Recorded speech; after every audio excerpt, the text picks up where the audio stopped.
इस क्वेश्चन में P और Q में +1 हो रहा है, E और J में +5 हो रहा है, N और O में +1 हो रहा है, C और H में +5 हो रहा है, I और N में +5 हो रहा है, L और M में +1 हो रहा है। ठीक है, तो उस तरह से अगर हम इसमें करेंगे A का नंबर 1 होता है, तो A में प्लस करेंगे अगर 1 तो हमारा आ जाएगा B। लेकिन आप ऑप्शन में देखिए आगे में B कहीं नहीं है, यानी कि ऐसे हम लोग नहीं करेंगे।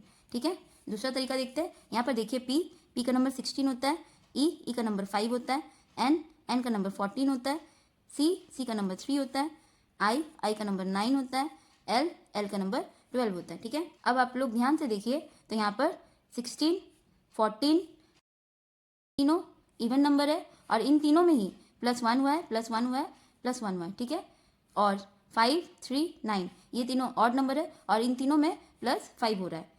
तो इस लॉजिक से अगर हम लोग इसमें करते हैं तो A का नंबर 1 है तो A ऑड नंबर हो गया, तो A में हम लोग क्या करेंगे +5 करेंगे क्योंकि ऑड में +5 हो रहा है।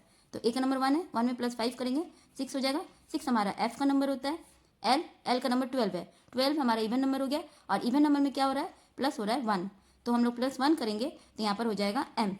अब आप ऑप्शन में देखिए आगे में F और M सिर्फ ऑप्शन डी में है, ऑप्शन सी में भी नहीं है, ऑप्शन बी में भी नहीं है, ऑप्शन ए में भी नहीं है, यानी कि ऑप्शन डी हमारा आंसर है। इस क्वेश्चन में अल्फ़ाबेट का पेयर के हिसाब से अगर हम लोग देखें तो MN मैन होता है, ठीक है, OL लव होता है, ठीक है, उसी तरह RI आयरन होता है, ठीक है, उसी तरह भी का ई होगा, ई भी इवनिंग। ठीक है, अल्फ़ाबेट का पेयर के हिसाब से, यानी कि ऑप्शन बी ई हमारा आंसर है। ठीक है, आप लोग चाहे तो ऐसे भी कर सकते हैं। यहाँ पर देखिए N और L में -2 हो रहा है, L और I में -3 हो रहा है। ठीक है, तो I और यहाँ पर पहले 2 हुआ है फिर 3 हुआ है, तो 3 के बाद यहाँ पर 4 हो जाएगा, यानी कि हम लोग I में माइनस करेंगे 4। I का नंबर 9 होता है, 9 में माइनस करते 4 तो हमारा आ जाता है 5। 5 हमारा E का नंबर होता है, यानी कि E ऑप्शन बी हमारा आंसर है। इस क्वेश्चन में T के बाद U आता है, X के बाद Y Z छोड़ के A आता है। ठीक है, उसके बाद L के बाद M N O P छोड़ के Q आता है और O के बाद P आता है। ठीक है, उसी तरह हम लोग इसका भी करेंगे। D के बाद E आता है और U से पहले T और T से पहले S और TS को छोड़ के R। जैसे यहाँ पर A से पहले Z से पहले Y और Y से पहले X आता है, उसी तरह यहाँ पे करेंगे U से पहले T से पहले S और TS को छोड़ के R। तो यानी कि आगे में हमारा हो जाएगा E और R, आगे में E और R सिर्फ ऑप्शन सी में है, ऑप्शन ए में भी नहीं है, बी में भी नहीं है, डी में भी नहीं है, यानी कि ऑप्शन सी हमारा आंसर है। आप लोग चाहे तो ऐसे भी कर सकते हैं, T और U में +1 हो रहा है, A और X में -3 हो रहा है, L और Q में +5 हो रहा है, P और O में -1 हो रहा है। ठीक है, तो हम लोग इसमें वैसे करेंगे। D का नंबर 4 होता है, 4 में हम लोग प्लस करेंगे 1 जैसे यहाँ पर हुआ है, तो हमारा हो जाएगा 5 हमारा E का नंबर होता है।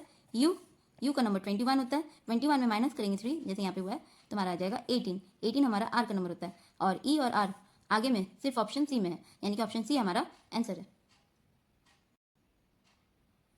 इस क्वेश्चन में A और I में +8 का डिफरेंस है, G और O में भी +8 का डिफरेंस है, तो हम लोग इसका भी वैसे करेंगे। E में भी हम लोग +8 करेंगे, E का नंबर 5 होता है, 5 में +8 करते हैं तो हमारा आ जाता है 13 हमारा M का नंबर होता है। अब आप ऑप्शन में देखिए आगे में M सिर्फ ऑप्शन बी में है, ऑप्शन ए में भी नहीं है, सी में भी नहीं है, डी में भी नहीं है, यानी कि ऑप्शन बी हमारा आंसर है। इस क्वेश्चन में L के बाद M छोड़ के N है, सॉरी, ठीक है, और उसके बाद N के बाद O छोड़ के P है, P के बाद Q छोड़ के R है, R के बाद S छोड़ के T है। ठीक है, यहाँ पर हम लोग क्या करेंगे, L से पहले K आता है तो K को छोड़ देंगे और K से पहले यहाँ पे हो जाएगा J। ठीक है, अब यहाँ पर J से पहले यहाँ पर I आता है तो I को छोड़ के यहाँ पर हो जाएगा H, यानी कि J और H ऑप्शन बी हमारा आंसर है।